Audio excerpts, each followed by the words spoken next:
والصلاة والسلام على عبد الله ورسوله نبينا محمد وعلى آله وصحبه أجمعين ومن تبعهم بإحسان إلى يوم الدين وسلم تسليما كثيرا وبعد. تو ہم اس سے پہلے کے درس میں یعنی کل کے درس میں ہم نے علو اور نزول کے بحث کو شروع کیا تھا. علو کا معنی اور اس کی تعریف یا اس کی شکل کیا ہوتی ہے اس کو ہم نے سمجھا، اور پھر علو کی دو قسمیں آپ کے سامنے بیان کی گئی، علو مطلق اور علو نسبی، اور اس کا معنی بتایا گیا تھا. علو نسبی کی کئی قسمیں ہیں. کیوں علماء کرام نے ان قسموں کو بیان کرنے کی کوشش کی ہے؟ کیونکہ بعد کے علماء کے پاس یہی چیز باقی بچی، علو نسبی. تو اسی لیے آگے کہتے ہیں فالأول العلو المطلق. علو کی پہلی قسم علو مطلق. تعریف اگر ہم کریں علو مطلق کی تو کہہ سکتے ہیں العلو المطلق هو الوصول إلى النبي صلى الله عليه وسلم بعدد أقل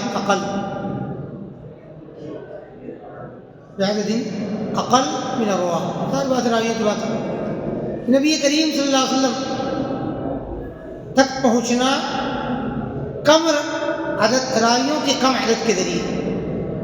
آپ کے پاس سند ہے، میرے پاس سند، در بات میری اور آپ کی بات نہیں ہو سکتی، کیونکہ اب ہمارا نبی کریم صلی اللہ علیہ وسلم تک پہنچنے کا معنی بیکار کی چیز ہے. ویسے ظاہر بات ہے جو سندیں ہم کہیں نہ کہیں سے بخاری وغیرہ یا یہ کہہ لیجیے کہ یہاں سے گزرتے ہوئے شیخ الکل میاں ندیم حسین محمد دہلوی اور پھر وہاں سے ہوتے ہوئے 10-12 راویوں سے لے کر کے امام بخاری تک، اور پھر امام بخاری سے لے کر کے امام بخاری کی اپنی معروف چیزیں ہیں، 3 راوی ہیں یا تو لوگ پہنچتے ہیں، یعنی وہ سندیں پہنچ رہی ہیں یہاں تک، لیکن ان کا صحت و ضعف سے کوئی تعلق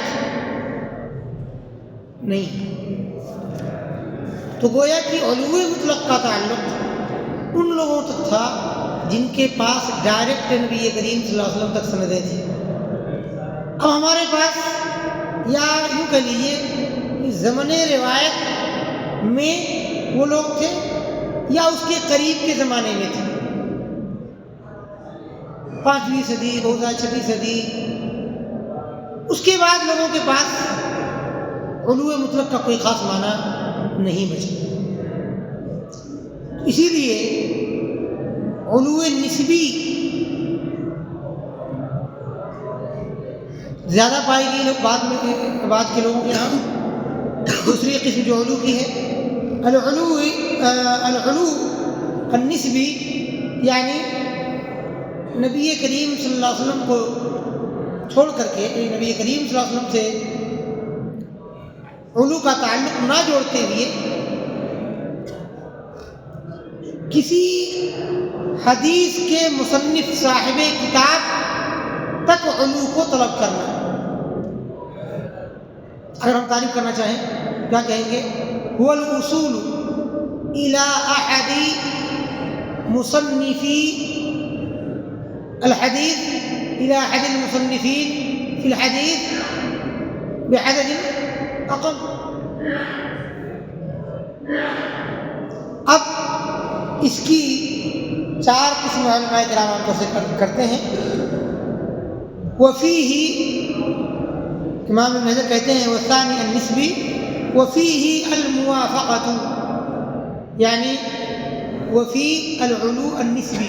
علو نسبی کے اقسام کو بیان کرنے لگے ہیں اس وقت ابن حجر رحمۃ اللہ علیہ. اس میں بتا رہے ہیں علو الموافقہ، وفیہ الموافقہ، علو الموافقہ. وهي الوصول إلى شيخ أحد المصنفين من غير طريقه. الوصول إلى شيخ أحد المصنفين من غير طريقه، یعنی کسی صاحب کتاب، حدیث میں صاحب کتاب شخص کے استاد تک پہنچنا اس صاحب کتاب کی سند کے علاوہ دوسری سند سے. غور کیجیے، بہت زیادہ مشکل چیز نہیں، مثال سے بھی بتائیں گے انشاءاللہ۔ کسی صاحب کتاب، مثال لیجیے مثلا امام مسلم، بخاری، ترمذی، جو آپ چاہتے ہیں، ان کے شیخ تک پہنچنا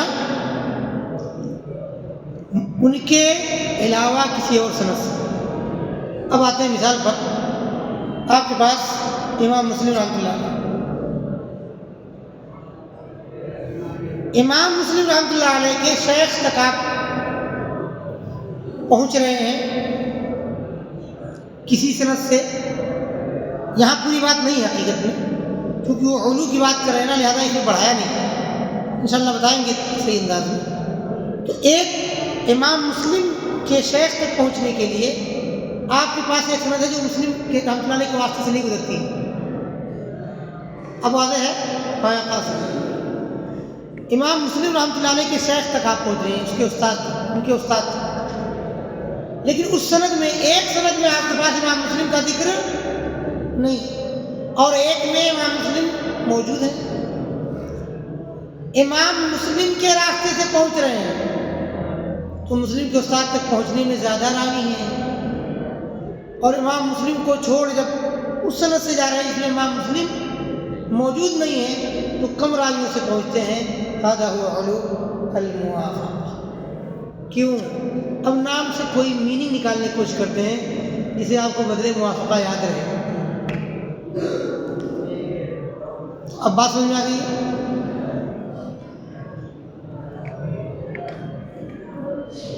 امام مسلم کے شیخ تک جو آپ کی کم والی سند، یعنی اگر ہم یہاں تھوڑا سا صحیح انداز میں کہیں تو کیا کہہ سکتے ہیں؟ هو الوصول الى شیخ احد المصنفین من غیر طریقه بعدد اقل مما لو رویته من طریقه عنه۔ صحیح؟ تو یہ موافقہ کیوں ہے کہ گویا امام مسلم کے شیخ تک آپ کم راویوں سے پہنچ کر کے امام مسلم کے برابر میں کھڑے ہو گئے، موافق برابر ہے۔ یہاں سے موافقہ کا ایک معنی آپ نکال سکتے ہیں، موافقہ مطابقہ ایک معنی ہوتا ہے، تو گویا آپ دونوں اس طرح ایک درجے میں آ گئے۔ جیسے میں آپ کو مثال دیتا ہوں، کئی بار میں نے آپ کو مثال بتایا ہوگا کہ مدینے کے محدث بابا سلفیت شیخ عبد المحسن آل عباد حفظہ اللہ میرے استاد ہیں۔ 6-7 سال میں نے حرم میں ایسے ہی مغرب سے عشاء کے بیچ میں درس میں ان کی کرسی سے لگ بھگ چپک کے کئی سال گزارے ہیں، اور ان 6-7 سالوں میں میری 6-7 برادری نہیں، اور 2 کتابیں ان کے پاس میں نے ختم کی ہیں، ایک تو جامع ترمذی اور دوسری کتاب ہے جامع العلوم والحکم۔ عبد المحسن حفظہ اللہ میرے استاد علامہ عبدالحمید صاحب رحمانی رحمۃ اللہ علیہ کے بھی استاد ہیں، اور رحمانی صاحب رحمۃ اللہ علیہ کئی بار جب جاتے تھے مدینہ تو شیخ کے درس کے لیے ہم لوگوں کو خاص نصیحت کرتے تھے، کہتے تھے میں آپ کو خاص نصیحت کرتا ہوں شیخ کے درس میں بیٹھنے کی۔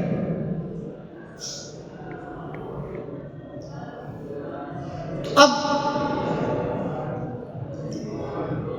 اسی طرح سے شیخ عبدالحمید صاحب رحمانی رحمۃ اللہ علیہ یہیں سنابل میں میرے اساتذہ کے بھی استاد ہیں،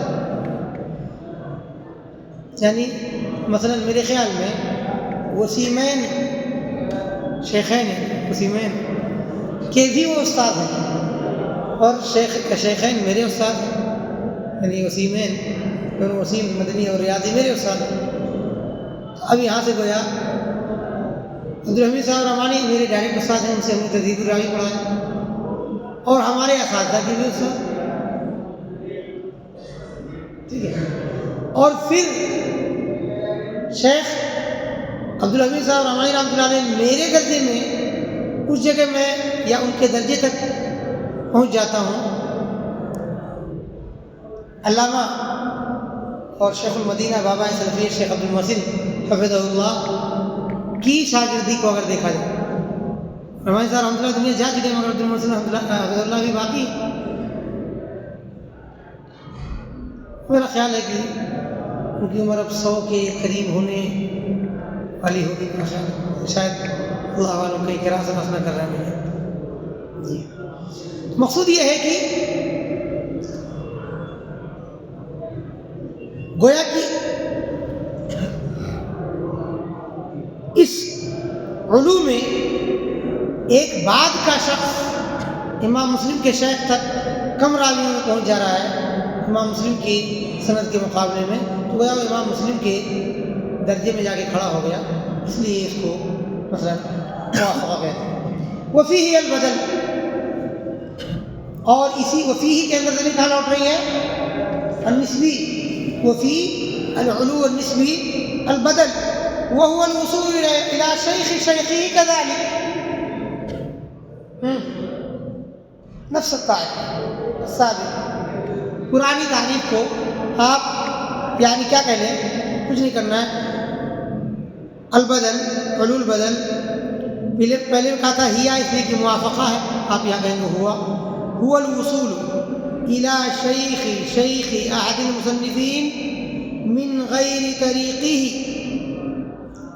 بعدد اقل من العدد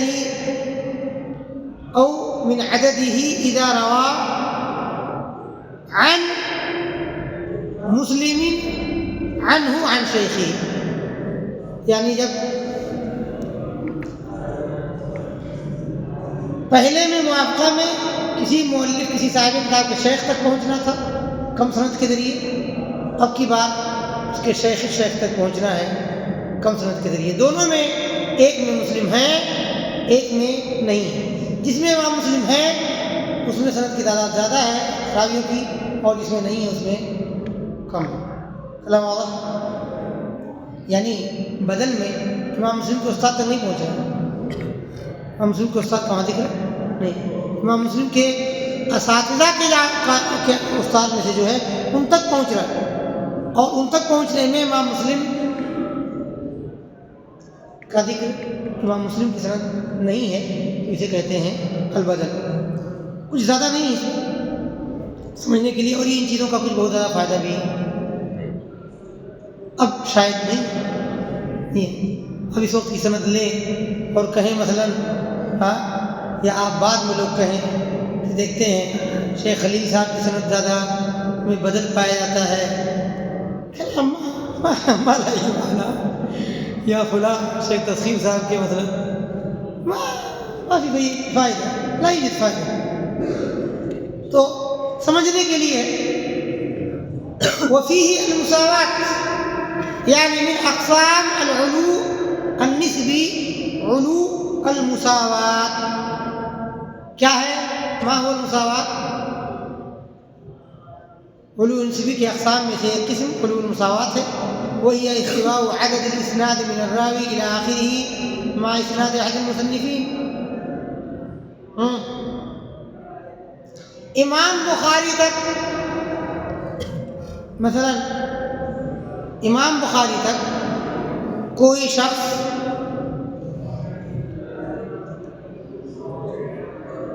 کیونکہ نبی کریم صلی اللہ علیہ وسلم تک کوئی مسئلہ کی بات علو مطلق میں ہے، تو امام بخاری تک کوئی شخص کم تعداد میں راویوں کی کم تعداد کے ذریعے پہنچتا ہے، اور کوئی شخص اس کی تعداد بڑھ جاتی ہے. پہلے اس کے لفظ کو پڑھ لیجیے، استواء عدد الاسناد من الراوی الى آخره. راوی سے جیسے آپ میں کوئی راوی سے لے کر کے آخری سند تک حدیث میں تعداد وہی بن رہی ہے جو کسی صاحب کتاب کی بن رہی ہے. مثلا اب وہ صاحب کتاب یہاں دوسرا آپ کو مثال رکھنا پڑے گا تو صحیح ہے. ایک تو ہم نے لے لیا وہ لوگ جو جن کی حدیث میں کتابیں ہیں، مثال کے طور پر امام مسلم جیسی مثال لیا اسی طرح کی. اب امام ابن حجر رحمۃ اللہ علیہ کی ایک سند ہے، ٹھیک ہے. ابن حجر کا انتقال کب ہوا ہے؟ 852 ان کی یہ سند ہے جس میں مان لیجیے بخاری تک 8 راوی ہیں. ٹھیک. اب ابن حجر ہی کے زمانے کوئی ہے، کوئی راوی ہیں، کوئی اور ہیں جو اپنے اس استاد کی سند سے، امام جو ابن حجر کے شاگرد ہیں، مثلا ابن حجر کی سند سے امام بخاری تک پہنچ رہے ہیں، اس میں 8 راوی ہیں اور یا 10 راوی کہہ لیجیے، اور ابن حجر کی سند چھوڑ کر کے کوئی اور دوسری سند سے پہنچ رہے ہیں تو بھی 8 راوی ہیں. مطلب کسی مصنف کی سند کے برابر آپ کی سند ہو گئی ہے تو اسے کہتے ہیں. ٹھیک ہے. مساوات کے لفظ سے واضح ہے، مساوات مطلب برابری. وہی ہے استواء عدد الاسناد من الراوی الى آخرہ مع اسناد احد المصنفین.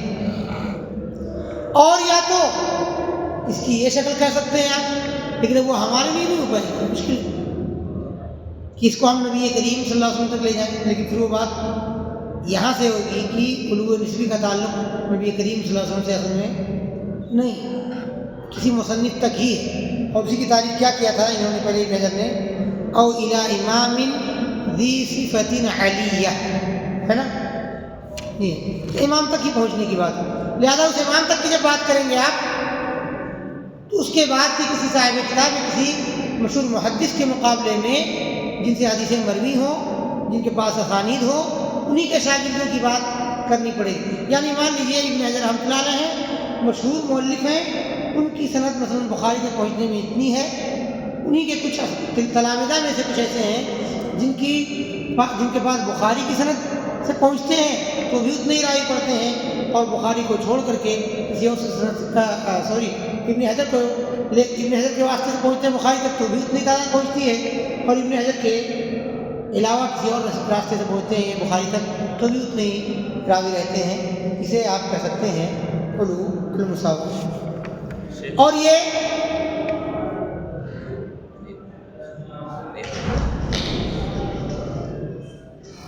کیا ہوا، کئی بار تو مثال دے چکے.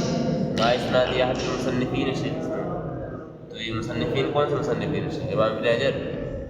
ہاں، ہم ان کو یہاں پر سمجھنے کے لیے اسی جگہ میں رکھیں، اس لیے کہ یہ کیا اس وقت ہمارے لیے یہ ممکن ہے ہم کہیں کہ ہماری کوئی سند بخاری نبی کریم صلی اللہ علیہ وسلم کے درمیان 3 لوگ ہیں. بہت مشکل ہے یہ امر، حتیٰ کہ بخاری کے لیے بھی کہ وہ بخاری کہیں کسی بھی ہاں بخاری کے زمانے کے قریب کے لوگوں کے لیے ممکن ہے، بات کے اعتبار میں ممکن نہیں ہے.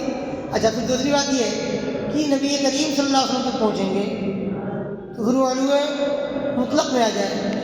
اب ظاہر بات یہ سمجھ میں آتا ہے گویا ہم کسی مصنف کو مثال رکھتے ہیں اور اس کے بعد کے کسی، چاہے اس کے جسٹ متصل بعد آپ کہیں 2-3 طبقے کے بعد، ٹھیک ہے. یعنی میں مثال کے طور پہ یہاں لے لیجیے کہ میں ہوں اور آپ، اور ہم میاں نذیر حسین محدث دہلوی تک پہنچ رہے ہیں. ایک سند آپ کے پاس ہے، میرے پاس میری سند سے آپ ایک جگہ پہنچتے ہیں، میں نے آپ کو ایک اجازت دیا جس میں آپ میاں نذیر حسین محدث دہلوی رحمۃ اللہ علیہ 4 واسطوں سے پہنچتے ہیں، میں 4 ہو جاتا ہوں لے کر کے. ٹھیک ہے. تو آپ کے پاس والی سند میں میں مجھے لے کر 4 لوگ ہو جاتے ہیں. اب آپ کے پاس میرے سند سے، آپ کے پاس ایک اور سند ہے جو میرے واسطے سے نہیں ہے مثلا، اور آپ میرے شاگرد کے درجے میں، اس کے باوجود آپ کی سند میاں نذیر حسین محدث دہلوی تک پہنچ جاتی ہے صحیح طریقے سے، تو یا میرے مقابلے میں آپ کی سند اور یہ والی سند دونوں برابر ہوگی. اب واضح ہے نہیں؟ شیخ تیسر مستر حدیث میں اس کے بارے میں ہے کہ مطلب جیسے وہی والے بات کر رہے ہیں کہ نبی صلی اللہ علیہ وسلم تک پہنچ جائے، یعنی جیسے بخاری جیسے نسائی ہے اور ان کی سند نبی صلی اللہ علیہ وسلم تک 11 ہے، اور ابن حجر رحمہ اللہ وہی حدیث روایت کر رہے ہیں 11 سند سے، 11 راوی ہے اندر. وہ تو ایک اس کی شکل ہے، لیکن یہاں آپ مشکل میں وہ یہاں پر یہ آئیں گے کہ آپ پہلے تقسیم کر رہے ہیں علو نسبی کی، اور وہ علو نسبی آپ پہلے کہہ چکے ہیں کہ اس میں نبی کریم صلی اللہ علیہ وسلم کی نہیں، کسی مصنف کے قریب پہنچنا. تو اس میں اگر وہاں تک پہنچ رہے ہیں تو اس مثال پر اعتراض آئے گا کہ نہیں ہے؟ میرے ذہن میں ہے، اور یہ بھی جانتا ہوں کہ جو ہے یہ پڑھاتے ہوئے 8 جماعت میں سند نسائی میں نے پڑھایا ہے، اور جو ہے امام نسائی کے یہاں 11 سند والی نہیں 10 راویوں والی روایت موجود نبی کریم صلی اللہ علیہ وسلم. اعلیٰ چیز امام نسائی کے یہاں رباعیات ہیں، اور انزل سند جو سب سے نازل سند ہے یعنی زیادہ راوی والی وہ اشاریات. تو ظاہر بات ہے وہ اشاریات کا مطلب یہ ہے کہ ان کے بعد کے یعنی بہت ہی نازل سند ہو گئی اشاری 10 راوی والی، جبکہ اسی امام کے پاس 4 والی ہے. ان سے آگے جائیں گے یعنی تو تقریباً اکثر ائمہ کے پاس کتب ستہ کے ائمہ کے پاس سب سے کم تر ثلاثیات ہیں، لیکن امام نسائی تھوڑے لیٹ ہوئے ہیں. آپ جانتے ہیں کہ امام نسائی کی تاریخ وفات لیٹ ہے 303 میں، جبکہ باقی 256 261 275 279 مطلب تقریباً 20 22 سال 23 سال پہلے دنیا سے جا چکے ہیں. تو اس جو تاخیر کا اثر پڑا ہے، تو مقصود یہ ہے کہ مثال ہو سکتا ہے لیکن اس نبی کریم صلی اللہ علیہ وسلم تک پہنچے گا. اور اس لیے اعتراض واقع آئے گا کہ ایک طرف تو آپ کہہ رہے تھے کہ کسی امام کے قریب پہنچنا، اور ایک طرف آپ یہ کہہ رہے ہیں کہ تو یہاں گویا نبی کریم صلی اللہ علیہ وسلم تک پہنچنے میں ابن حجر رحمۃ اللہ علیہ امام نسائی کے درجے میں آ رہے ہیں. ہمیں امام نسائی کے قریب جانا ہے، وہاں جانا ہی نہیں اس تاریخ کے مطابق، ہے کہ نہیں؟ ورنہ مثال میرے ذہن میں ہے. اسی لیے میں سمجھتا ہوں مثال سے خالی اعتراض سے خالی اگر چیز دیکھی جائے تو بہرحال میں سمجھتا ہوں کہ اور چلنا چاہیے ہمیں. ہاں سوال الى آخری جو ہے شیخ الى آخر الاسناد ہے نا شیخ. ہاں الى آخر الاسناد الى آخر الاسناد الى احد المصنفین ما الاشکال، کوئی اشکال نہیں مع اسناد احد المصنفین. ہاں ٹھیک ہے، یعنی مصنفین کی بھی سند اس میں شامل ہونا چاہیے. تو مصنفین کی سند کہاں سے شامل ہوگی؟ میری مثال میں مصنف 2 پائے گئے، ایک تو جس کی طرف ہم تو علو کو طلب کر رہے ہیں، اور ایک جو اس کے بعد روایت کرنے والے کے درجے میں آ رہا ہے. جیسے ہم نے کہا بخاری کے مقابلے میں ہم ابن حجر کو لے لیں، لیکن اگر وہ جو بات کریں اس کے اعتبار سے تو بیچ میں ہمیں ایک ہی مصنف کی ضرورت ہے کہ نہیں؟ لیکن میں نے دوسری مثال کیوں دی ہے؟ کیونکہ علو نسبی کی تعریف ہی ہم کر چکے ہیں. علو مطلب جو نبی کریم صلی اللہ علیہ وسلم تک پہنچنے میں کم سند ہو. علو نسبی جو ہے وہی ہے جس میں کسی مصنف تک پہنچنے میں سند کم. تو یہاں مصنف تک کہاں ہے؟ اگر ہم علو مساوات کی تعریف وہ کر دیں، ٹھیک ہے وہ اس کی ایک شکل ہے، ٹھیک ہے ہم اس کی ایک شکل مان سکتے ہیں.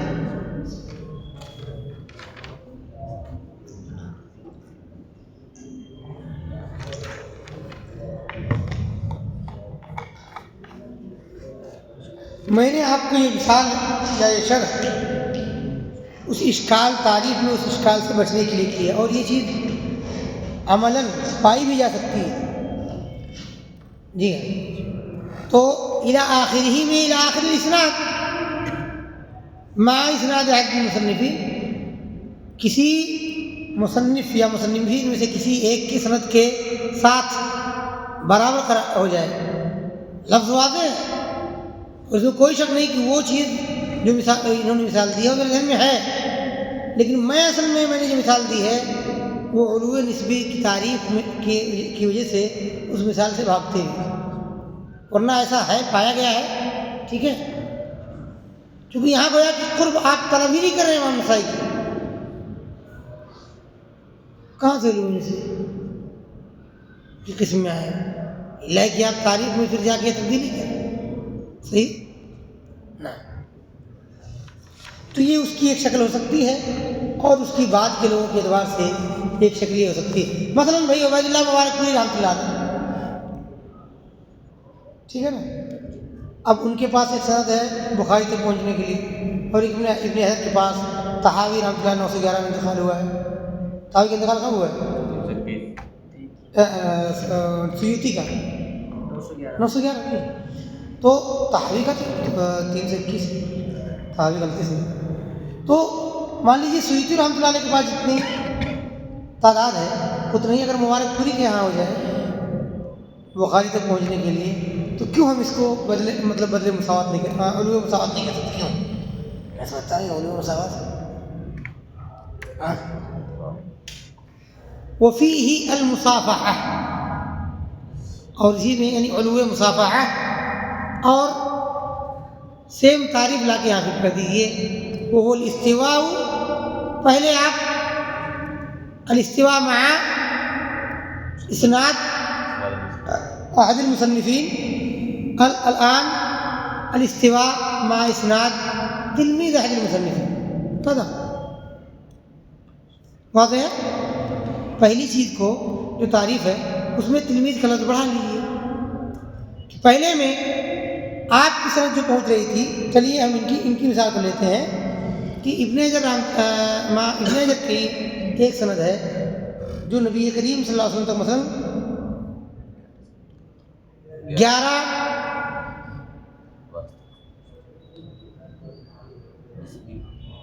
راویوں پر مشتمل ہے،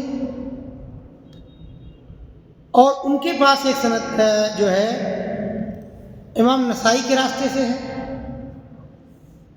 کس کی مثال میں نے پہلے دی ہے؟ ابن حجر کی. ٹھیک ہے، ایک سند ان کے پاس ہے جو امام نسائی کے راستے سے مثلا نہیں، اور اس کے اندر ان کے پاس مان لیجیے 11 راوی ہیں. دوسری میں ایک سند ہے جو امام نسائی کے، تو پہلی سند میں ان کے اور بخاری کے درمیان 10 راوی تھے، اور امام نسائی اور بخاری کے درمیان 10 راوی تھے. مثلا امام نسائی سے نبی کریم صلی اللہ علیہ وسلم کے درمیان 10 راوی تھے. یہاں کیا ہو رہا ہے؟ ان کے پاس ایک سند ہے جس سے وہ مثلا نبی کریم صلی اللہ علیہ وسلم تک 11 راویوں کے ذریعے پہنچ رہے ہیں، اور دوسری سند ہے جو امام نسائی کے شاگرد کی سند ہے. اس امام نسائی کے شاگرد جتنی طبقات کے ذریعے نبی کریم صلی اللہ علیہ وسلم تک پہنچتے ہیں، ابن حجر رحمۃ اللہ علیہ امام نسائی کے ساتھ یہاں نہیں کھڑے ہو پا رہے ہیں، بلکہ امام نسائی کے شاگرد ہے. امام ابن حجر کافی دور ہیں امام نسائی سے، تو ایک میں تو امام نسائی کے مقابلے میں ان کی سند کی تعداد برابر ہو رہی ہے، اور دوسرے میں امام نسائی نہیں بلکہ امام نسائی کے شاگرد کے پاس جو سند ہے اور اس میں جتنی تعداد ہے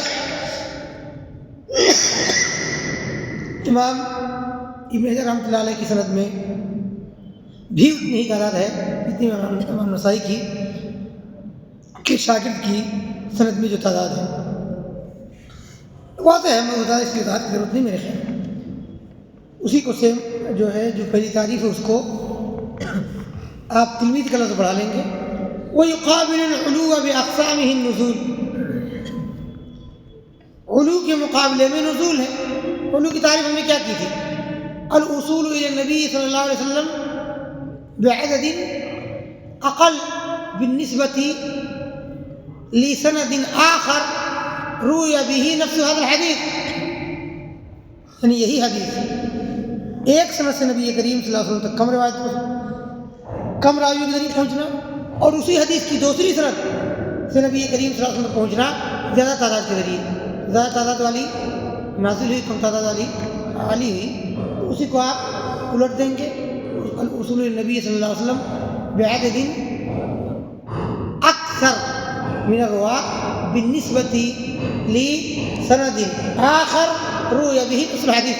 یعنی اسی سند، وہی حدیث کسی اور سند سے روایت کی گئی ہے، اس سند کے مقابلے میں نبی کریم صلی اللہ علیہ وسلم تک زیادہ تعداد کے ذریعے پہنچنا. اسی کو الٹا کر دینا ہے بس. ایسا نہ ہو کہ واضح کو مزید واضح کیا جائے تو غامض ہو جائے نا. تو کہہ رہے ہیں کہ علو کے مد مقابل علو کے اپوزٹ ہے نزول تمام اقسام میں. یعنی آپ نزول مطلق کہیں گے، نزول نسبی کہیں گے، اور نزول نسبی میں وہ ساری چیزیں آ جائیں گی جو آپ نے علو نسبی پڑھی ہیں. اور جو مثال آپ علو مطلق علو نسبی کی چاروں اقسام ٹھیک ہے یہ فٹ کرتے ہیں وہی اقسام کا نام وہی نزول میں ہو جائے گا. یعنی مان لیجئے آپ علو مسافہ کہتے ہیں تو نزول مسافہ کہہ دیں گے. فَإِن تَشَارَكَ الرَّاوِي وَمَنْ رَوَى عَنْهُ فِي السِّنِّ وَاللُّقِي فَهُوَ الْأَقْرَانُ. یعنی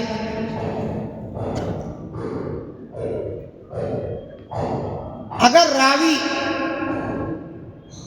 اور راوی کا جس سے اس نے روایت کیا ہے یعنی یہاں پر استاد ہے ٹھیک ہے یہاں پر استاد ہے لیکن اس کے باوجود وہ دونوں سن میں ملاقات میں اور کہیں کہیں پر اس میں سن والاسناد کا بھی کتابوں میں لفظ ہے ٹھیک ہے اگر وہ شریک ہو جائیں یعنی طبقہ ایک ہو رہا ہے عمر لگ بھگ ہو رہی ہے اکثر سندوں کی روایت کرنے میں حدیث روایت کرنے میں ایک ہیں ٹھیک ہے تو یہ دونوں اقران کہلاتے ہیں. قرین جانتے ہیں آپ ساتھی آپ سبھی ایک دوسرے میں ساتھی ہیں لیکن روایت القرین عن القرین کیا ہوگا یہاں قرین کہہ رہے ہیں لیکن روایت الاقران جو ہے اصل میں جو حدیث مصطلح کا باب ہے آپ سبھی قرین ہیں آپ مجھ سے مثلا سن رہے ہیں میں استاد درجے میں روایت کر رہے ہیں آپ مثلا لیکن اگر کوئی سند عبدالبر ان سے روایت کرنے لگے قاسم سے روایت کرنے لگے تو کیا ہوگا جیسے میں نے ابھی آپ کو مثال دیا تھا کہ ایک جگہ میں شیخ عبدالحمید صاحب رحمانی ہمارے استاد صح عبدالحمید صاحب رحمانی میرے استاد ہیں لیکن شیخ عبدالمحسن سے شاگردی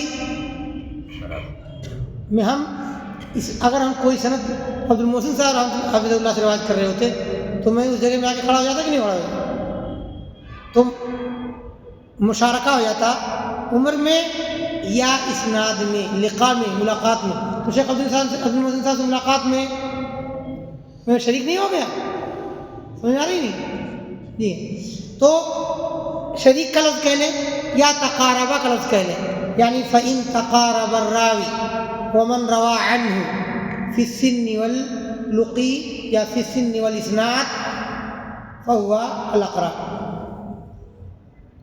یعنی فَهُوَ رِوَایَةُ الْأَقْرَانِ.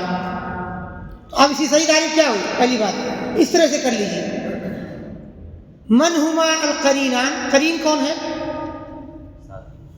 ہوا من تقارب کل من تقارب فی السن والاسناد او تشارک تقارب لا باس فهو قرین لزمیلہ. اب روایت الاقران کیا ہے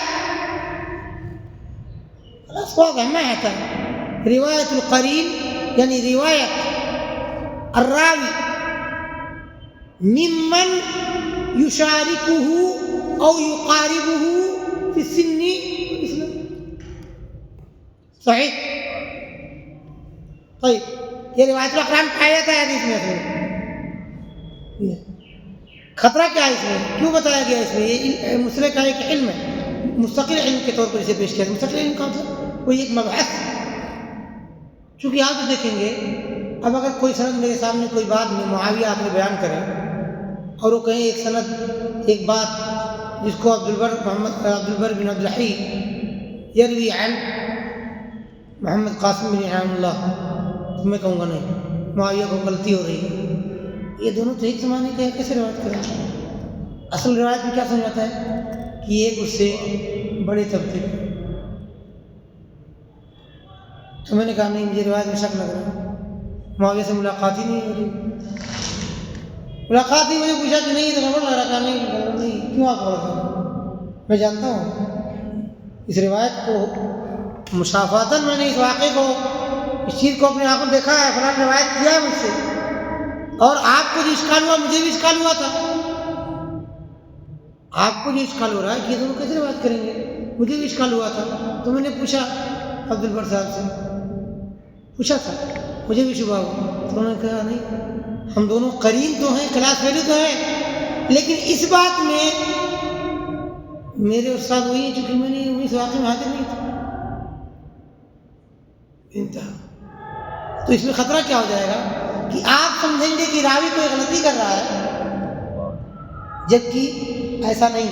آپ خلط کا ارادہ کریں گے، سوچیں گے یا ہو سکتا ہے میرے دماغ میں کیا ہے، یہ عبدالبر محمد قاسم بن انعام اللہ روایت کرنا، یہ تو ان کا ساتھی تھا، ہو سکتا ہے انعام اللہ بن محمد قاسم رہا ہو، کوئی ان سے نام الٹ گیا.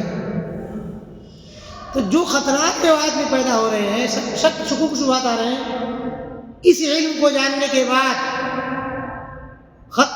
جب میں نے جان لیا کہ یہ روایت جو ہے یہ روایت الاقران میں سے صحیح نہیں سمجھ میں آیا. صحیح. اب یہی قرین دو رکھ لیجئے، دونوں قرین، ایک نے ان سے روایت کیا تو یہ روایت الاقران کہا جاتا ہے. اب روایت المدبج کیا ہے؟ دونوں ایک دوسرے سے روایت کر رہے ہیں تو اصل میں ہم عصر یا قرین، لیکن کچھ ایسی حالت ہوئی ہے جس میں کچھ روایتیں یہ ان سے روایت کریں اور کچھ روایتیں ان سے روایت کریں، یہ دونوں ایک دوسرے سے روایت کریں. جسے کہا جاتا ہے مدبج، یعنی دبج کا مطلب دم ہو جانا، مل جانا، گویا دوسرے. طيب وإن روى عمن دونه فالأكابر عن الأصاغر. روایت میں عام طور سے کیا ہوتا ہے؟ چھوٹا بڑے سے روایت کرتے ہیں، آپ مجھ سے روایت کرتے ہیں، میں ہمیں رحمۃ اللہ سے روایت کرتا ہوں، وہ اپنے استاد اساتذہ سے روایت کرتے ہیں. لیکن اگر الٹا ہو جائے تو میں آپ سے روایت کروں، ہو سکتا ہے.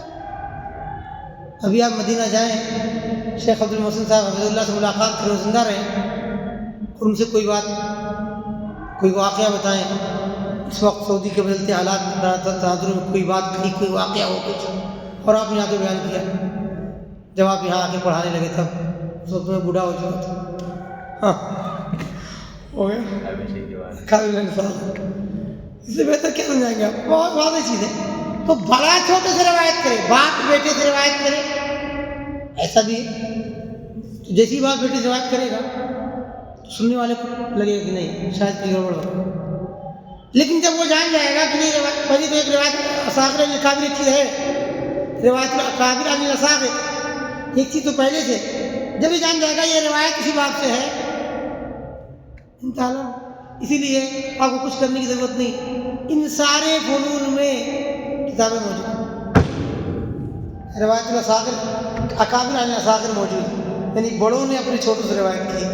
وہ کتاب کھولیے، بہت زیادہ روایتیں نہیں ہوں گی، آپ کو ذہن میں ہیں، آپ سمجھ گئے. بس اب آپ سند دیکھیں گے تو آپ کو پتہ چل جائے گا، یا حدیث دیکھیں گے تو آپ دماغ میں رہے گا کہ یہ اکابر عن الاصاغر. کیونکہ فوراً آپ کو اکابر عن الاصاغر میں کیا آئے گا آپ کو کہ آپ کو لگے گا کہ اس روایت میں غلطی ہو رہی ہے راوی سے. یعنی اگر آپ کوئی بات عبداللہ بن محمد تمیم کوئی روایت ذکر کریں جس میں مثلا عبدالحمید صاحب رحمانی رحمۃ اللہ مجھ سے روایت کر رہے ہیں، کیا لگے گا ان کو؟ یہ احساس ہوگا کہ کوئی سوچے گا کہ عبداللہ بن محمد تمیم صاحب نے بیان کرنے میں شاید سبقت لسانی ہو گئی ہو، غلط یاد آ گیا ہو، یا اس میں خرابی آ گئی ہو، اختلاط کے شکار ہو. جیسی پتہ چلے گا روایت اکابر عن الاصاغر، جیسی آپ کہیں گے نہیں ٹھیک ہے یہ بات صحیح ہے، آپ کو آ سکتا ہے، یہ سبھی کو عوام ہو سکتا ہے، لیکن یہ روایت الاکابر عن الاصاغر ہے، ینتہی الاشکال. ٹھیک ہے. تو بڑوں کا چھوٹوں سے روایت کرنا، اس کا نام اس دیا گیا. وَمِنْهُ، اور اکابر کا بڑوں کا چھوٹوں سے روایت کرنے میں ہی کا ایک حصہ ہے باپ کا بیٹے سے روایت کرنا. بہت سارے ایسے باپ پائیں گے جنہوں نے بیٹوں سے روایت کرنا، تو یہ اکابر عن الاصاغر. وفی عکسہ کثرہ، دھیان دیجیے گا، لیکن کثرت اس کے الٹا ہی میں. یعنی عام طور سے کیا ہوتا ہے، بیٹا اپنے باپ سے روایت کرتا ہے، بیٹا اپنے باپ سے بہت ساری کتابیں فقہ کی، جو اس کا باپ عالم ہے، فقہ ہے، شروع میں نحو ہے وغیرہ، وہ ساری چیزیں جب پرانے زمانے میں جب تک طریقہ ہی تھا کی لوگ اپنے اپنے گھروں میں پڑھاتے تھے بچوں کو صحیح انداز میں، تو اس وقت اکثر ہوتا ہے کہ وہ عام طور سے اپنا بیٹا باپ سے روایت کرتا ہے۔ وَمِنْهُ مَنْ رَوَى عَنْ أَبِيهِ عَنْ جَدِّهِ، اسی فی عکسہ کا مطلب اسی میں سے ایک چیز ہے، اسی کا ایک جز ہے وہ قسم جس میں آدمی اپنے باپ سے اور اپنے دادا سے روایت کرتا ہے، یعنی آدمی اپنے باپ سے اور وہ اپنے باپ سے۔ اور روا عن ابی عن جدی کا دو مطلب ہوتا ہے کئی، ایک تو یہ ہے کہ آپ روایت کر رہے ہیں اپنے باپ سے، آپ کا باپ اپنے باپ سے، یعنی آپ کا باپ آپ کے دادا سے۔ تو کئی کئی ایسا ہوتا ہے آپ اپنے باپ سے روایت کر رہے ہیں، وہ اپنے دادا سے روایت کر رہے ہیں، آپ کا باپ اپنے باپ سے نہیں اپنے دادا سے روایت کر رہے ہیں جی۔ اور یہ سندیں صحیح سندیں اس طرح کی پائی جاتی ہیں، ٹھیک ہے، جیسے آپ کہتے ہیں عن عمرو بن شعیب عن ابیہ عن جدہ، شعیب اپنے جد عبداللہ بن عمرو بن العاص سے روایت کرتے ہیں۔ کون ہے یہ؟ عمرو بن شعیب، عمرو بن شعیب بن محمد بن عبداللہ بن عمرو، تو کون ہوا؟ عمرو بن شعیب۔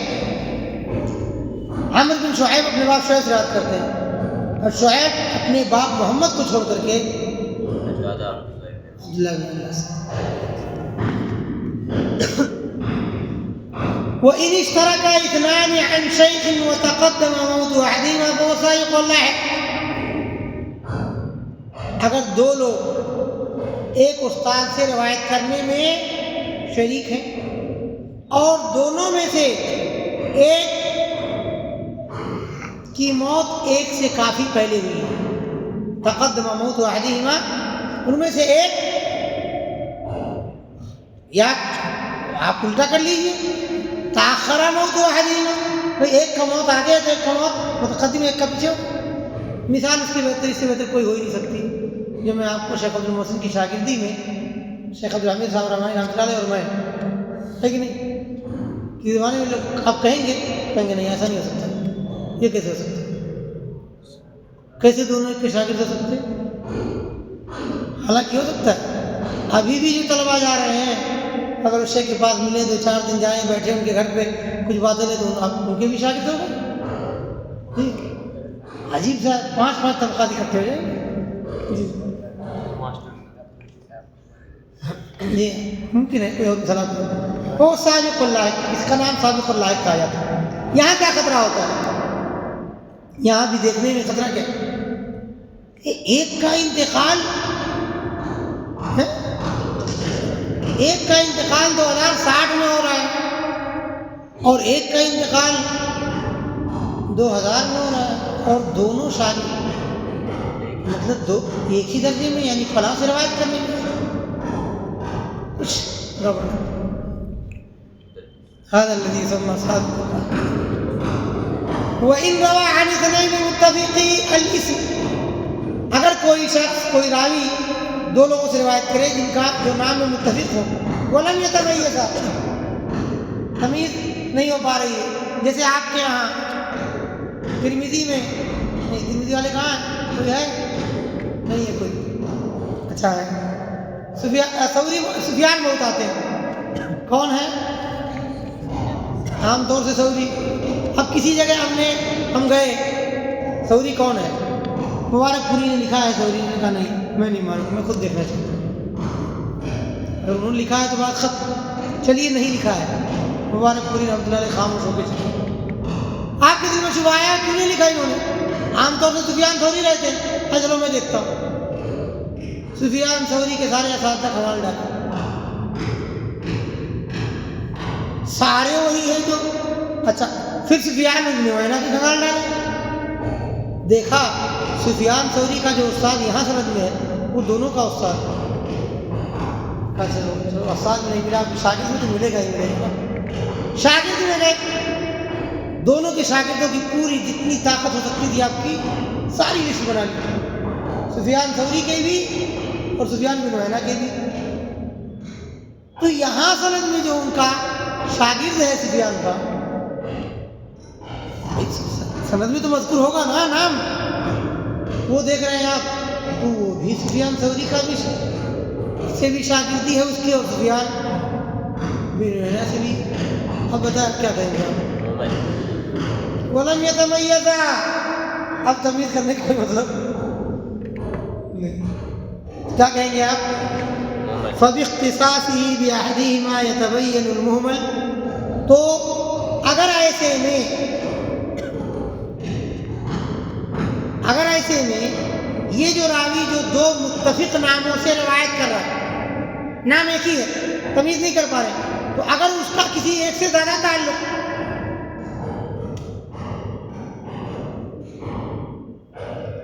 خاص شاگردی حاصل ہے، تو اسی ذریعے سے محمل واضح ہو جائے۔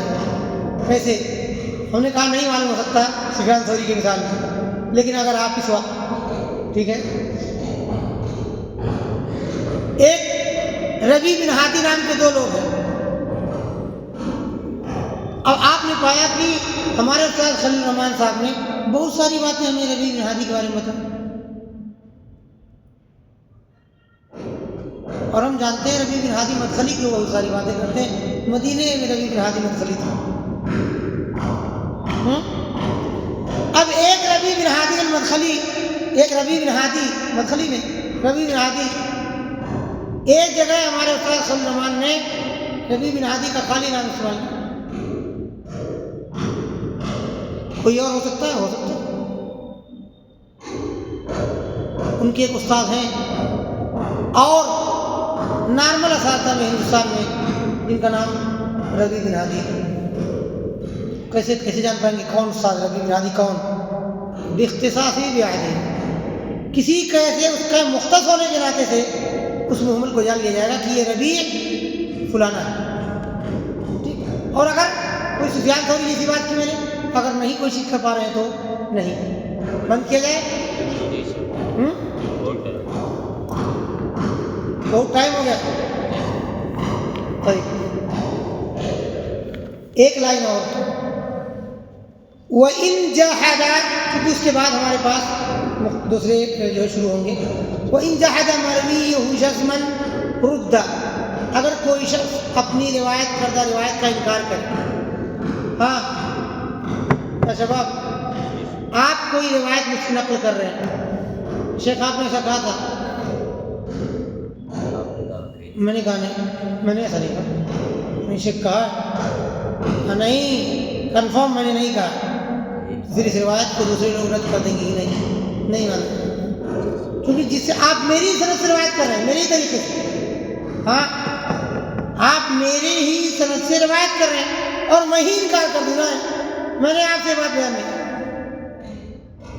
اور احتمال ہے، لیکن میں کہوں نہیں بھائی آپ سچے ہیں، مجھے یاد نہیں پڑتا، اللہ جانے، میں آپ کو نہیں کہہ پاؤں گا آپ غلط کہہ رہے ہیں، لیکن مجھے یاد ہے، مجھے ایسا لگتا ہے کہ نہیں بتایا آپ، میں نے یہ بات نہیں کہی ہوگی، لیکن آپ کہہ رہے ہیں، اگر احتمال ہے کہ نہیں روایت کیا، احتمال ہے کہ نہیں روایت کیا، تو قبل فی الاصح، صحیح طریقے قول کے مطابق قبول کر لیا جائے گا، اور اسی فن سے متعلق وہ کتابیں ہیں جن کو کہا جاتا ہے من حدث و نسیہ، جس نے حدیث بیان کی اور بھول گئے۔ آپ جانتے ہیں کہ عمر کا معروف واقعہ ہے، عمر کا واقعہ جانتے ہی نہیں جانتے، حضرت عمر رضی اللہ تعالیٰ عنہ کا اپنے واقعے کو بھول جانے کا، ایک ساتھی کے ساتھ گئے تھے وہ باہر، دونوں جنوبی ہو گئے، معروف یاد آیا واقعہ، وہ اس کی مثال سمجھنے کے لیے ہو سکتی ہے۔ اب حضرت عمر رضی اللہ تعالیٰ عنہ ان میں سے ایک نے مٹی میں لوٹ پوٹ کی صلاۃ ادا کر لیا اور ایک نے نہیں، دونوں نبی کریم صلی اللہ علیہ وسلم کے پاس آئے، وہ پورا واقعہ گزر گئے۔ اب وہ جو دوسرے صحابی تھے اس واقعے کو بیان کیا کرتے تھے کہ میں اور عمر کا ایسا واقعہ، عمر نے سنا